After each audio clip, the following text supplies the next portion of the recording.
భవిష్యత్తులోని అన్ని ఛానల్స్ ను ఆంధ్రదేశంలో ప్రసారం చేస్తున్న ఏకైక network city cable. Welcome to city cable news bulletin. ముందుగా హెడ్లైన్స్.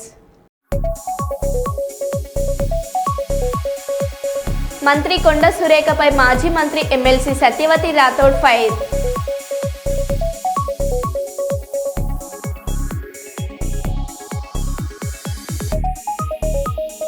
విశాఖ స్టీల్ ప్లాంట్ వద్ద రోడ్డుపై బైఠాయించిన APCC chief YS Sharmila.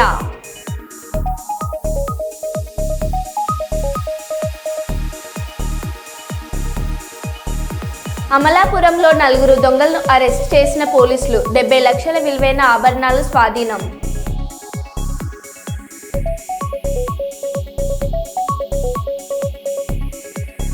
Kuppam రోడ్లపై చెత్త వేయరాదు హెచ్చరించిన మున్సిపల్ కమిషనర్ శ్రీనివాసరావు.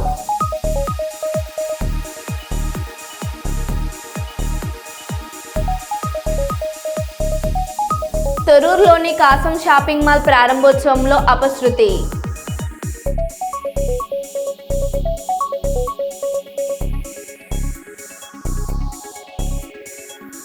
దసరా శరన్నవరాత్రి ఉత్సవాలకు ముస్తాబైన ఇంద్రకీలాద్రి.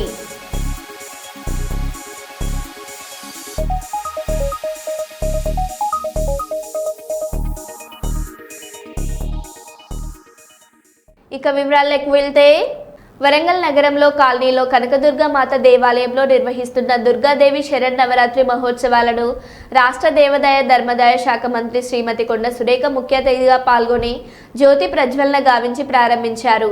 నగర పరిధి దాహానంద్ కాలనీలో శ్రీ కనకదుర్గ మాత దేవాలయంలో ఈ నెల 3వ తేదీ నుండి 13వ తేదీ వరకు నిర్వహించే దుర్గాదేవి శరన్నవరాత్రి ఉత్సవాలకు ప్రారంభోత్సవం కార్యక్రమం దేవాలయ మహా అభివృద్ధి కమిటీ అధ్యక్షులు మీసాల ప్రకాష్ అధ్యక్షత జరిగింది.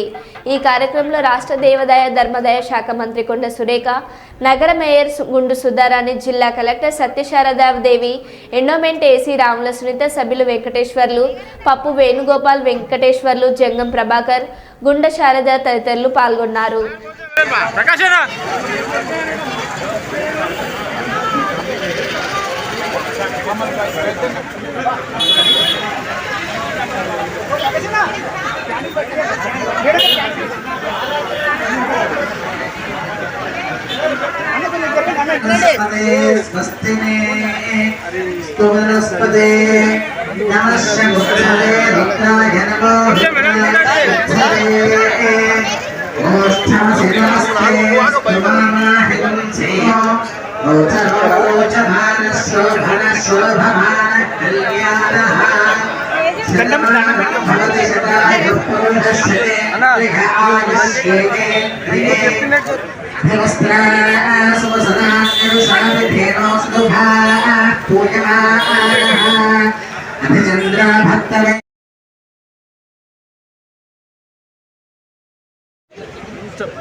ఈ నర్సంపేట రోడ్లోని పురాతనమైన దేవాలయం కనకదుర్గామాత దేవాలయం.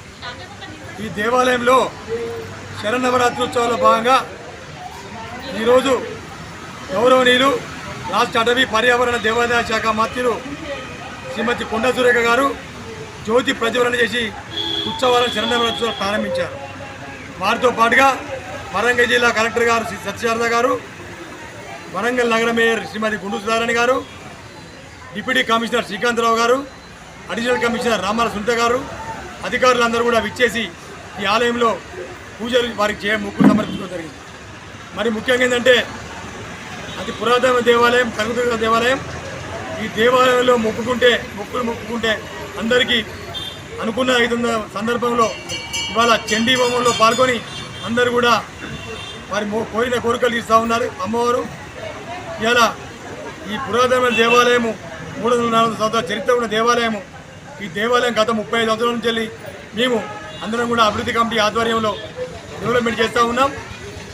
ఈ డెవలప్మెంట్ కార్యక్రమాలకు అందరూ కూడా ముందుండి చేస్తూ ఉన్నారు. మరి ముఖ్యంగా గౌరవనీయులు మంత్రివర్యులు శ్రీమతి కొండ సురేఖ గారు, గౌరవనీయులు మాజీ ఎమ్మెల్సీ బడుగు పరివార నాయకులు శ్రీ కొండ మురళీధరరావు గారి నాయకత్వంలో ఇలా కనకదుర్గామాత దేవాలయం అభివృద్ధి చెందుతా ఉందని సందర్భంగా కోరుతూ నర్సంపేట పట్టణం 18వ డివిజన్లో digital smart card pilot project Narsampet శాసనసభ్యులు మాధవ్ రెడ్డి గారు ప్రారంభించారు. ఈ సందర్భంగా వారు మాట్లాడుతూ గతంలో Aadhaar card, ration card, voter ID card లాగా కాకుండా అన్నిటినీ కలిపి ఒకటే స్మార్ట్ కార్డుగా కుటుంబ డిజిటల్ కార్డ్ ఏర్పాటు చేయడానికి ప్రభుత్వం కృషి చేస్తుందని అధికారులు, ప్రజాప్రతినిధులు, నాయకులు ప్రజలకు దృష్టికి తీసుకువెళ్లి చైతన్యపరచాలని సూచించారు. ఈ కార్యక్రమంలో తదితరులు పాల్గొన్నారు. ఇక్కడ ఉండాలి ఇంటి ముందంటే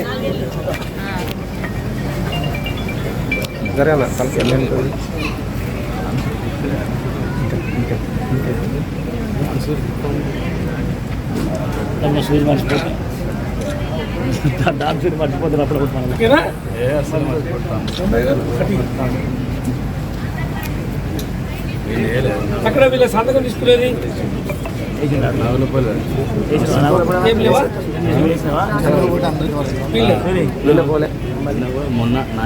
పుల్లూరు భాగ్యలక్ష్మి గారు, పుల్లూరు రమేష్ గారు.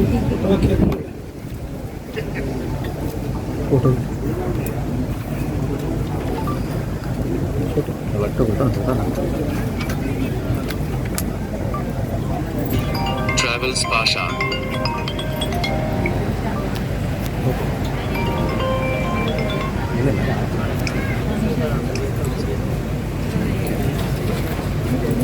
మీద ఫస్ట్ పట్టణంలో నడి ఊర్లో పాత ఊర్లో మనం ప్రభుత్వం వచ్చిన తర్వాత రేషన్ కార్డు కావాలని చెప్పి ఎదురు చూస్తూ ఉన్న ఈ యొక్క సందర్భంలో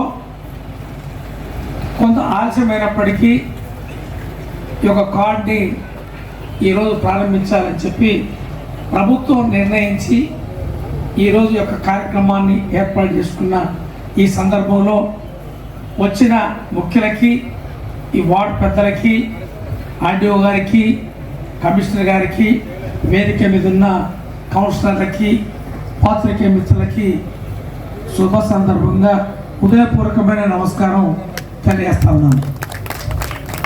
ఆర్డీఓ గారు చెప్పినట్టుగా గతంలో ఉన్న రేషన్ కార్డుకి ఈరోజు మనం ఇస్తున్న రేషన్ కార్డుకి కొంత ప్రత్యేకత ఉంది. ఈ డిజిటల్ కార్డ్ని మనం కొత్తగా ఏవైతే తీసుకునే కార్యక్రమంలో స్మార్ట్ కార్డ్ అంటే ఒక ఏటీఎం, బ్యాంక్ ఏటీఎం కార్డు సైజులో దాంట్లో ఫోటో కూడా ఏదైతే ప్రింట్ చేసి ఇచ్చే కార్యక్రమాన్ని ఏర్పాటు చేస్తారు. ఈ రాష్ట్రంలో, ఈ పట్టణాల్లో, గ్రామాల్లో వాయిలెట్ పద్ధతిగా మనం నిర్ణయించిన ఏదైతే ఆ యొక్క పద్ధతుల్ని దాన్ని పొందపరిచి ఈ కార్డు అందజేద్దాము. వాయిలెట్గా ఏమన్నా లోపాలు, ఏమన్నా ఇంకా అదనంగా చేర్పించే సలహాలు ఉన్నట్టయితే సవరించే కొరకు ఇవన్నీ కూడా ఏర్పాటు చేసుకున్నాక పూర్తి స్థాయిలో ఈ యొక్క ప్రత్యేకమైన ప్రతిష్టాత్మకమైన ఈ యొక్క కార్యక్రమం కాబట్టి సమగ్రంగా అన్ని కూలంకుషంగా అవన్నీ కూడా చూసిన తర్వాత ఇద్దామనే లక్ష్యంతో ఏర్పాటు చేయడం జరుగుతూ ఉంది. ఇప్పుడు ఇంతకుముందు మన ఆర్డీఓ గారు చెప్పినట్టుగా రూరల్లో 179 గ్రామాల్లో మధుర గ్రామాన్ని మనం ప్రారంభించొచ్చాం. మన నర్సంపేటలో కూడా అన్ని డివిజన్లు ఉన్నాయి. ఈ డివిజన్లో మీరు ఇప్పుడు పైలట్ పద్ధతిగా తీసుకొని మిగిలిన ఇవన్నీ కూడా పూర్తయిన తర్వాత అందరూ కూడా ఇచ్చే కార్యక్రమం ఏర్పాటు చేయబోతా ఉన్నాం. ఇందులో పాత వాళ్ళకి కొనసాగిస్తూ కొత్త కుటుంబ సభ్యులకు కూడా ఇచ్చే కార్యక్రమం ఉంది. పాత వాళ్ళకి కొనసాగించి కుటుంబ యజమాని పేరు ఇప్పుడు మహిళా యజమానిరాలు, అందులో మన పద్మాబాయి గారు వస్తారు. వారి ఏదైతే కుటుంబ యజమానిగా రజనీ భారతి గారు వస్తారు కుటుంబ యజమానిగా. మా రమేష్ సభ్యులుగానే వస్తారు, యజమాని కాడు. ఇందులో ఇచ్చే దాంట్లో రజనీ భారతి గారే ఫోటో. కుటుంబంలో ఉండబడే సభ్యులందరూ కూడా 5 పిల్లలు ఉంటే పిల్లలు, ఒకరుంటే ఒకరు. ఈ కుటుంబ సభ్యులు వేరుపడ్డారు. వీరికి ఇస్తూ కుటుంబ సభ్యులు కూడా కొత్తది ఏదైతే ఫ్యామిలీ డిజిటల్ కార్డ్, ఈ కార్డ్ని ఇవ్వబోతా ఉన్నాం. ఇందులో మనం అందరం కూడా ఈరోజు ఈ నెల 8న మైబాద్ జిల్లా పోలీస్ శాఖ ఆధ్వర్యంలో మెగా జాబ్ మేళా నిర్వహిస్తున్నట్లు అడిషనల్ చెన్నయ్య తెలిపారు. 40 కంపెనీలు మెగా జాబ్ మేళాకు హాజరవుతున్నాయి. ప్రారంభం వేతనం 12,000 ఉండబోతున్నట్లు అదనపు ఎస్పీ చెన్నయ్య అన్నారు. నిరుద్యోగులకు సువర్ణ అవకాశమని అందరూ ఉపయోగించుకోవాలని కోరారు. ఏబీ ఫంక్షన్ హాల్లో మెగా జాబ్ మేళా నిర్వహించబడుతుంది. ఆల్రెడీ మేము పేపర్కు స్టేట్మెంట్ ఇచ్చాము. ఇందులో 40కి పైగా కంపెనీల నుంచి వెళ్ళి వాళ్ళ హెచ్ఆర్స్ వచ్చి మన దగ్గర ఉన్నటువంటి నిరుద్యోగ యువత ఎస్ఎస్సి చదివినా, ఇంటర్మీడియట్ చదివినా, డిగ్రీ చదివినా, ఐటీ సంబంధించినటువంటి ఫార్మసీ, ఐటీ కోర్సులలో చదివినా కూడా వాళ్ళందరికీ ఉద్యోగ అవకాశాలు సపరేట్గా రిజిస్ట్రేషన్ ద్వారా ఇవ్వబడుతుంది. కాబట్టి మహబూబాబాద్ జిల్లాకు సంబంధించినటువంటి అన్ని మండలాల నుంచి వెళ్ళి ఉద్యోగాల కోసం ఎవరైతే వస్తూ ఉన్నారో వాళ్ళందరూ యువకులంతా పెద్ద ఎత్తున పాల్గొని ఈ మెగా జాబ్ మేళాని సక్సెస్ చేయాలని చెప్పేసి జిల్లా ఎస్పీ అయినటువంటి శ్రీ సుధీర్ కేకన్ ఐపీఎస్ గారి ఆధ్వర్యంలో ఈ మేళా నిర్వహించబడుతుంది. కాబట్టి ఎవరికైతే ఉద్యోగార్థులు ఉన్నారో వాళ్ళందరూ ఈ మేళాని అటెండ్ అయ్యి ఉద్యోగాలు సంపాదించి మేము ఈ జీవితాల్లో వెలుగు నింపుకోవాలని చెప్పేసి మేము కోరుతా ఉన్నాము. ఇది చాలా మంచి అవకాశము. పోయిన సంవత్సరం కూడా ఇటువంటి ఉద్యోగ మేళాలో చాలామంది ఉద్యోగాలు వచ్చి వాళ్ళంతా ఇప్పుడు జీవితాల్లో సెటిల్ అయ్యి హ్యాపీగా ఉన్నారు. కాబట్టి ఈ వెనుకబడిన జిల్లాలో మనకు ఉద్యోగం తక్కువ కాబట్టి ఈ అవకాశాన్ని సద్వినియోగం చేసుకోవాలా. ఏ చదువుకున్నా కూడా ఎస్ఎస్సీ నుంచి వెళ్ళి పై చదువు ఏ చదువుకున్నా కూడా వాళ్ళకి సంబంధించినటువంటి కేటగిరీలలో ఇక్కడ రిజిస్ట్రేషన్ ఉంటుంది. అనుబాలాజీ ఫంక్షన్ హాల్ పోలీసు ఆఫీస్కి ఎదురుగానే ఉంటుంది. కాబట్టి మీకు మధ్యాహ్నం భోజన సౌకర్యం కూడా ఉంటుంది. కాబట్టి పొద్దునే వచ్చేసి రిజిస్ట్రేషన్ చేసుకొని మీకు ఎలిజిబుల్ ఉన్నటువంటి ఉద్యోగాలలో మీరు ఉద్యోగాలు సంపాదించాలని చెప్పేసి మేము కోరుకుంటాము. ఇట్లు జిల్లా పోలీస్ యంత్రాంగం, మహబూబాబాద్ జిల్లా. ఖబర్దార్ సురేఖ, కాస్త సంస్కారం నేర్చుకో, సీతక్కని పద్ధతి మార్చుకో అన్నారు మాజీ మంత్రి ఎమ్మెల్సీ సత్యవతి రాథోడ్ ఫైర్. కొండా సురేఖ గారు ఆలోచించాలి. అంటే ఆమె మాట్లాడిన చాలా గొప్ప మాటలు అందరు హర్షిస్తారంటే నిన్ను అందరు అసహించుకుంటున్నారమ్మా. నాకంటే వయసులో పెద్దదానివి, నాతో పాటు రాజకీయాల్లోకి వచ్చావు, కానీ నీ మాటలు నువ్వు మానుకోట్లు ఏం మాట్లాడినావు, ఎవరెవరిని ఏం మాట్లాడినావో రైల్వే స్టేషన్ సాక్షిగా మాట్లాడినావు, ఎవరు ఇంట్లో కాదు. వరంగల్లో ఏం మాట్లాడినావో నీ మనసులో ఎప్పుడేదో వస్తే నువ్వు వచ్చే రోజు నీ స్థాయి ఏందో, ఇవాళ నీ పరిస్థితి ఏందో ప్రజలందరికీ తెలుసు. అవన్నీ అది ఎట్లొచ్చిందో అందరికీ తెలుసు. అలాగే మీ నోరు ఎలాంటిదో మీరు ఎలాంటి వాళ్ళు అందరికీ తెలుసు. కాబట్టి ఇంకా ఎక్కువ మాట్లాడి మా నోరు విప్పి అన్ని చెప్పే పరిస్థితి, రోడ్డున పడే పరిస్థితి తేవద్దు. మా తల్లిదండ్రులు కానీ ఉన్న పార్టీలు మాకు కొన్ని సంస్కారం, కొంత విలువలతో కూడిన రాజకీయాలు నేర్పారు. దానికి ఆ హద్దులు లోబడే మాట్లాడుతున్నాం. కాబట్టి మేము ఇంకా ఏం చెప్పదలుచుకోలేదు.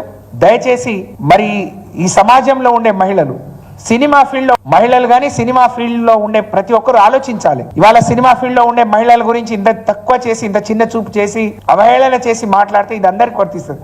అందరి పిల్లలు సినిమాలో ఉంటారు. ఆమె కూడా సినిమా తీసింది, ఆమె కూడా సినిమాలతో సంబంధాలు ఉన్నాయి. కాబట్టి మేధావులు, విద్యావంతులు, బుద్ధిజీవులందరూ ఈ కొండా సురేఖ వ్యాఖ్యలు కానీ సీతక్క వ్యాఖ్యలు నేను వీళ్ళే ఎక్కువ మాట్లాడతారు. ఎందుకంటే ఒక ఎస్టీ మహిళ, బీసీ మహిళ ఎవరు మాట్లాడరు, మహిళలు కాబట్టి ఇంకేదైనా అంటే మేము ఇంకా ఆయనత రెచ్చిపోవచ్చు, ఇంకేదైనా మాట్లాడవచ్చు అనుకొని ఎస్కేప్ అవుదాం అనుకొని మీరు ఆలోచిస్తున్నారు. ఇది మంచిది కాదు.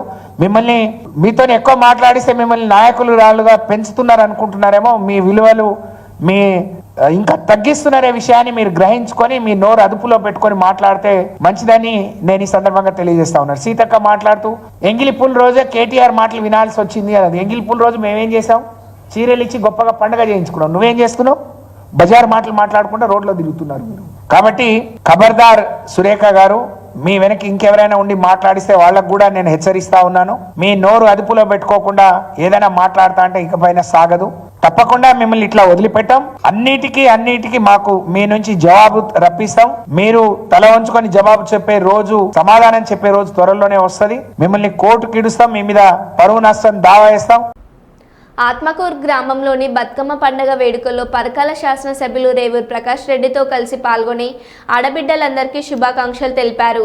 ఈ సందర్భంగా వరంగల్ కూడా చైర్మన్ ఇంగల వెంకటరామారెడ్డి మాట్లాడుతూ తెలంగాణలో ఎన్నో పండుగలు ఉన్నాయని, వాటిలో అత్యంత సందడిగా, ఆసక్తిగా, ఉత్సాహంగా కలర్ఫుల్గా ఆకర్షణీయంగా భక్తి ప్రపత్తులతో జరిగే పండుగ బతుకమ్మని పూలనే దేవతగా కొలిచే బతుకమ్మ పండుగ తెలంగాణ ఆత్మగౌరవానికి ప్రత్యేక సాంస్కృతిక అస్తిత్వానికి ప్రతీకగా నిలిచిందని, ప్రపంచంలోనే ఆడబిడ్డలు పువ్వులను పూజించే సంస్కృతి మన రాష్ట్రంలోనే ఉందని, ఎంగిలి పూల బతుకమ్మతో ప్రారంభమై సద్దుల బతుకమ్మతో ముగిసే ఈ 9 రోజుల పండుగను పల్లెలు పట్టణాలు భేదం లేకుండా ఆటపాటలతో ఆనందోత్సాహాల నడుమ జరుపుకోవాలని కోరారు.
తొర్రూరు పట్టణ కేంద్రంలో కాసం షాపింగ్ మాల్ ప్రారంభోత్సవంలో అపశృతి.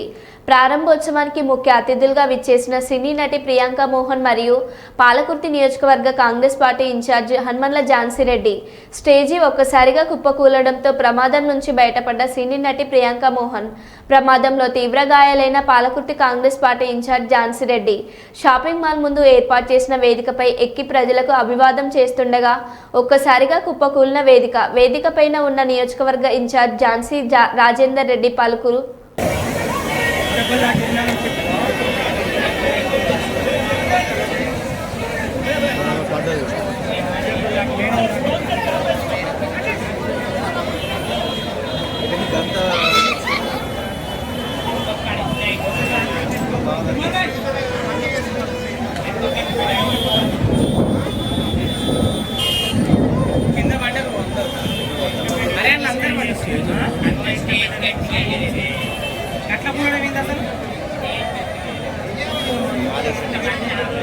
మాజీ మంత్రి కేటీఆర్పై అనుచిత వ్యాఖ్యలు చేసిన మంత్రి కొండ సురేఖ వెంటనే క్షమాపణ చెప్పాలని వరంగల్ లేబర్ కాలనీ చౌరస్తాలో వరంగల్ తూర్పు మాజీ ఎమ్మెల్యే నరేందర్ ఆధ్వర్యంలో రాస్తారోకోకు దిగిన టీఆర్ఎస్ శ్రేణులు.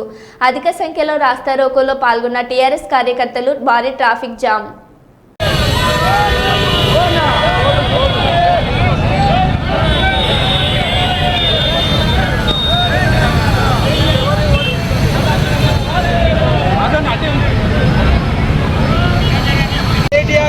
వ్యాఖ్యలు చేసిన కొండ సురేఖ గారి వెంటనే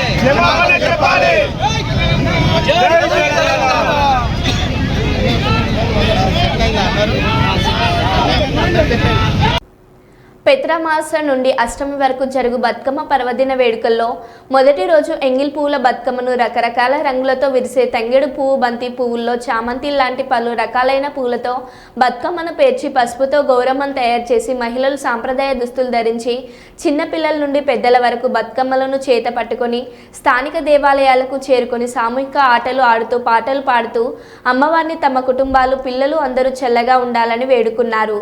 ఇందులో భాగంగా వరంగల్ నగరంలోని కీర్తినగర్ కాలనీ కట్టమల్లన్న దేవస్థానం, రంగంపేట, కిలా వరంగల్, కరీంబాగ్, కాశీబుగ్గ, కొత్తవాడ ప్రాంతాల్లో మహిళలు అమ్మవారికి ఇష్టమైన ఆటపాటలు ఆడుతూ వేస్తూ బతుకమ్మ పర్వదినంను ఘనంగా జరుపుకున్నారు.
చేమంతుల్లా పూబంతుల్ల బంగారు బతుకమ్మలే ఓ నిర్మల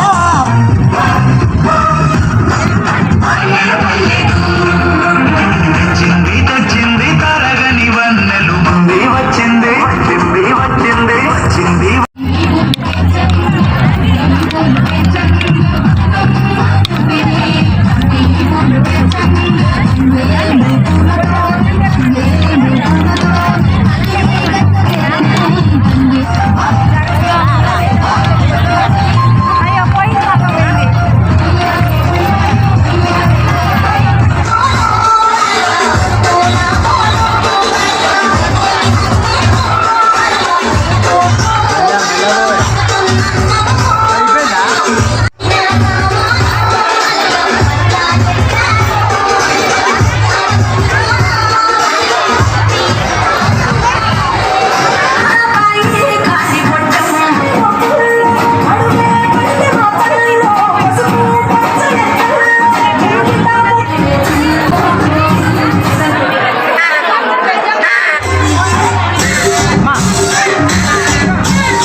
మాజీ ఎమ్మెల్యే శంకర్ నాయక్ పై హాట్ కామెంట్స్. మండలాన్ని సాధించింది మేమే, కార్యాలయాలను తెచ్చేది మేమే. మండలంలో ఎంపీడీఓ కార్యాలయం రాకుండా మోచిరాజుపల్లి గ్రామస్తులతో కోర్టులో కేసు వేయించిన విషయం మర్చిపోయారా? ప్రజలకు తెలియదు అనుకుంటున్నారా? కూరపల్లి సతీష్ మండల కాంగ్రెస్ పార్టీ అధ్యక్షులు అన్నారు. పత్రికా విలేకరుల సమావేశానికి ఇచ్చేసినటువంటి నిగుర్తి మండలంలోని వివిధ గ్రామ పార్టీల అధ్యక్షులకు మరియు గ్రామ టౌన్ అధ్యక్షులకు మరియు యూత్ అధ్యక్షులకు, మాజీ ఎంపీటీసీ కుమార్ గారికి మరియు సింగిల్ విండో డైరెక్టర్ పుట్ట మహేందర్ రెడ్డి గారికి, నూతనంగా ఎంపికైనటువంటి వ్యవసాయ కమిటీ డైరెక్టర్ రాము గారికి మరియు అట్టయ్య సార్ గారికి, ఇక్కడికి ఇచ్చేసినటువంటి పుర ప్రముఖులందరికీ మరియు పాత్రికేయ మిత్రులందరికీ, ఎలక్ట్రానిక్ మీడియా వాళ్ళందరికీ హృదయపూర్వక నమస్సుమాంజలి తెలియజేసుకుంటున్నాను. మరి అదేవిధంగా గాంధీ జయంతి సందర్భంగా కూడా ఇక్కడికి చేసినటువంటి ప్రతి ఒక్కరికి గాంధీ జయంతి శుభాకాంక్షలు తెలియజేసుకుంటున్నాను. ఇనుగుర్తి మండలాన్ని ఏర్పాటు చేసిన ఘనత టీఆర్ఎస్ ప్రభుత్వానికే దక్కుతుందని మరి శంకర్ నాయక్ గారు కాలుకు బల్పం వేసుకొని తిరిగి నేను ఇనుగుర్తి మండలాన్ని తెచ్చినా అని చెప్పి ఇనుగుర్తి మండలాన్ని కాంగ్రెస్ పార్టీ అభివృద్ధి పదం లోపల నడిపిస్తలేదు, ఏ ఒక్క కార్యాలయాన్ని ఏర్పాటు చేస్తలేదని చెప్పినటువంటి మాజీ ఎమ్మెల్యే శంకర్ నాయక్ గారికి సూటి ప్రశ్న వేస్తున్నా. అయ్యా, మీరు మండల ఏర్పాటు విషయం లోపల మీరు ఏం చేశారంటే చాలా తప్పిదమైనటువంటి విషయాన్ని మీరు మరొకసారి గుర్తు చేసుకోవాల్సిన ఆవశ్యకత ఉన్నది. ఇనుగుర్తి మండలం ఏర్పాటు అనేటువంటి ఉద్యమం పెళ్ళుబికిన సమయం లోపల మీకు వేరే దారి లేదు. మండలం ప్రకటించకపోతే మా యొక్క రాజకీయ భవిష్యత్తు శూన్యమైపోతుందనే ఉద్దేశంతో మరి సహేతుకంగా లేనటువంటి ఆలోచనతోటి రాజుల కొత్తపల్లి ఎంపీటీసీ గారితో సంతకం పెట్టించుకొని మండలాన్ని అనౌన్స్ చేయడం జరిగింది. మరి ఆ రాజుల కొత్తపల్లి వాస్తవ్యులు మరి వాళ్ళు ఈ ఇనుగుర్తి మండలాన్ని ఇందులోపల కలవమనే ఉద్దేశంతో చెప్పడం ద్వారా పక్కనే ఉన్నటువంటి మేచర్రాజుపల్లి గ్రామాన్ని తీసుకొని గెజిట్ లోపల 7 ఎంపీటీసీలతోటి గెజిట్ను పొందుపరచడం జరిగింది. ఎందుకంటే మీ రాజకీయ పబ్బం కోసం మీరు ఆ రోజు 7 ఎంపీటీసీలతోటి ఒక మండలాన్ని ఏర్పాటు చేసినటువంటి ఆవశ్యకత ఉన్నది కాబట్టి మీరు ఏర్పాటు చేసిర్రు. తదుపరి వెంటనే మీ యొక్క ప్రభుత్వంలోని ముఖ్య నాయకులు అందరూ కలిసి మరి మేచరాజుపల్లిని ఇనుగుర్తి మండలం లోపల కలవకుండా ఒక స్టే కూడా మీరే ఇప్పించడం జరిగింది. మరి ఈ విషయాన్ని కూడా మీరు గుర్తుపెట్టుకోవాలి. మండలం ఆఫీసు కావాలి అయితలేదు అనేది మీరు ఒక శాసనసభ్యునిగా పనిచేశారు. మరి ఏ విధంగా దీన్ని గెజిట్లో తీసుకొచ్చారో, మరి ఏ విధంగా మరి గెజిట్ లాగా మరి మేచరాజుపల్లి గ్రామాన్ని ఆపిచ్చారో కూడా మరి ఇక్కడ ఉన్నటువంటి ప్రజలందరికీ తెలుసు. మరి మీకు కూడా తెలుసు. ఎంపీడీఓ ఆఫీస్ రాకపోవడానికి గెజిట్ లోపల స్టే ఇప్పించినటువంటి బీఆర్ఎస్ నాయకులారా, మళ్ళీ ఈరోజు మీరు ఇనుగుర్తి మండలం గురించి కల్లబొల్లి మాటలు చెప్పడం మరి చాలా హాస్యాస్పదంగా. మరి మరో బులెటిన్లో మళ్ళీ కలుద్దాం. Stay tune.